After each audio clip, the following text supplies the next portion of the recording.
surprisingly strong U.S. jobs report, boosting the dollar today against the euro and the yen and putting emerging Asian currencies under pressure. Here's Adam Cole, Head of Forex Research at RBC Capital Markets.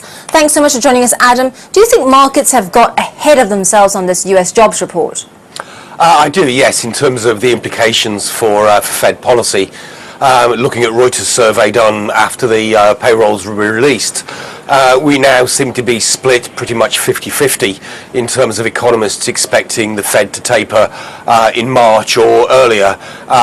We still think with a good deal of confidence that the Fed will hang on until March before it starts to taper its asset purchase program. And if those expectations start to diminish, that should unwind some of the dollar strength that we've seen on the back of the payrolls report. Right, and here in Europe there's plenty to talk about as well. We've got the budget talks, the EU-US trade talks. Where do you think the euro will trade this week?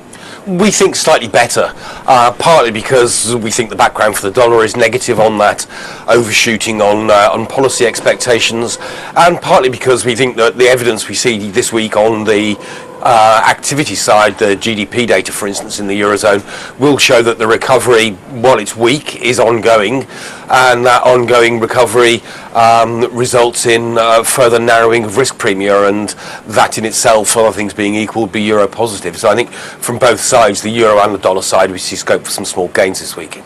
Great. So euro, some bias on the upside. How about sterling? We've got the Bank of England inflation report. Are we going to get more good news on the UK economy there?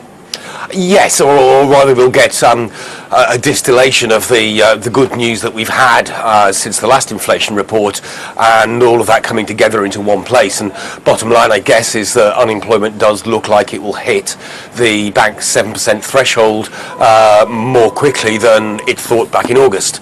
So that, other things being equal, would point to a slightly earlier start to the tightening cycle in the UK than the bank thought would be the case back in August. So we've had a lot of good news in the UK. The bank will be responding to that and reflecting that in its forecasts.